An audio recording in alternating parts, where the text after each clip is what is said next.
Hello everyone, welcome back to my channel. তো কাতলা মাছ, special কাতলা মাছ রান্না শিখতে হলে অবশ্যই এই ভিডিওটি আপনারা দেখতে থাকুন। আর কাতলা মাছ কিন্তু মাছে ভাতে বাঙালি সকলের প্রিয়। আর এই প্রিয় খাবারটি রান্না করা শিখতে হলে এই ভিডিওটি দেখতে থাকুন। আর ভিডিওটি ভালো লাগলে অবশ্যই আমার চ্যানেলের পাশে থাকুন। চ্যানেলটি পাশে থাকতে হলে অবশ্যই আপনারা লাইক সাবস্ক্রাইব করে পাশে থাকবেন। আর এরকম ভিডিও আরও পেতে চ্যানেলটি সাবস্ক্রাইব করুন। তো কাতলা মাছ আগে সুন্দরভাবে কেটে নিয়ে ধুয়ে পরিষ্কার করে এইভাবে ভেজে নেওয়া হয়েছে। ভেজে নেওয়ার পর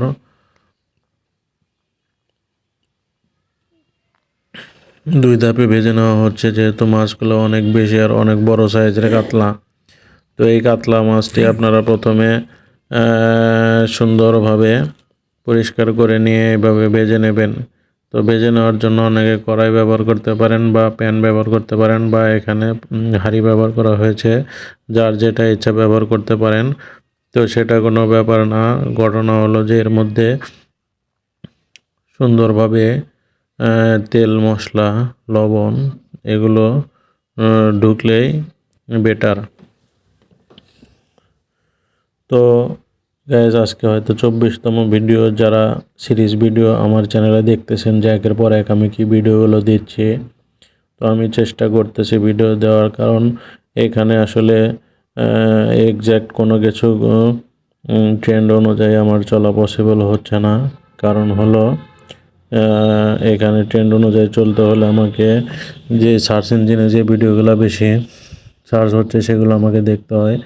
তো এখানে সেগুলো না করে আমি আমার যে যখন যেটা সম্ভব হচ্ছে আমি সেই রেসিপিগুলোই দিচ্ছি। তো এরকম রেসিপিগুলো দেওয়ার কারণ হলো আমি চ্যালেঞ্জ নিয়েছি প্রতিদিন একটা করে ভিডিও দেওয়ার। তো সেই চ্যালেঞ্জের মধ্যে ভিডিও দেওয়ার জন্য আজকে প্রায় 23তম 26তম বা 25তম ভিডিও হবে। তো এখানে আলাদাভাবে কিছু কাঁচামরিচ, পেঁয়াজ আর লবণ দিয়ে ভালো করে এটাকে সিদ্ধ করে নেওয়া হচ্ছে। তো এটাকে কিছুক্ষণ নাড়াচাড়া করে এটার ভেতরে হলুদের গুঁড়া, তারপর মরিচের গুঁড়া, তারপর একে একে একটু পানি দিয়ে নেড়ে চেড়ে এটাকে ভালো করে গরম করে নিতে হবে। তো গাইস, ভিডিও বানানো কিন্তু খুবই কঠিন একটা কাজ। কষ্ট করে ভিডিও বানাতে হয়, আবার সেটাকে এডিটিং করতে হয়, আর এবং এডিটিং করার পর সেগুলো আবার চ্যানেলে আপলোড করতে হয়। তো আপনারা একটি লাইক দিবেন অথবা সুন্দর একটি কমেন্ট করবেন। আর এরকম ভিডিও পেতে অবশ্যই চ্যানেলটিতে সাবস্ক্রাইব করবেন। তো যারা যারা এখনও সাবস্ক্রাইব করেন নাই, সাবস্ক্রাইব করে ফেলবেন। তো এখানে মাছটা আলাদাভাবে কষিয়ে নেওয়ার জন্য মশলা তৈরি করা হয়েছে, আর সেই মশলার মধ্যে আবার মাছটি ছেড়ে দেওয়া হলো।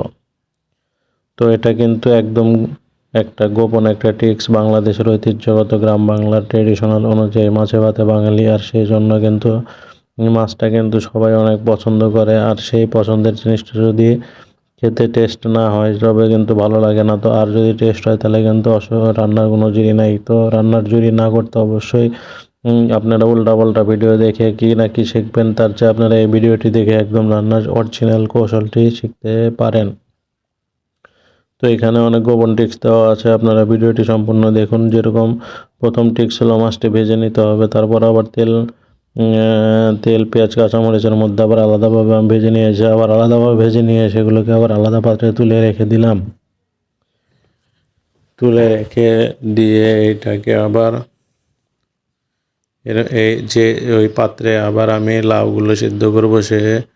দেখুন এটাকে একদম সিদ্ধ হয়ে গেছে। আর এখানে আগে থেকে কুচি করে কেটে রাখা হয়েছিল লাউ, আর সেই লাউগুলা আমি আবার সেই মশলার মধ্যে মাখিয়ে নিলাম। আর এটাকে ভালো করে সিদ্ধ করার জন্য এবার ঢেকে দেব। তো 10 থেকে 15 মিনিট পর আবার এর মধ্যে মাছগুলো আমি ছেড়ে দিয়েছি। তো মূলত লাউটি সিদ্ধ হয়ে যাওয়ার পর আমি আবার একটু পানি দিয়ে আবার মাছগুলো ছেড়ে দিয়েছি। তো দেখতে পাচ্ছেন রান্নাটি মোটামুটি তো কমপ্লিট হয়ে গেছে। ধন্যবাদ সবাই, ভালো থাকবেন।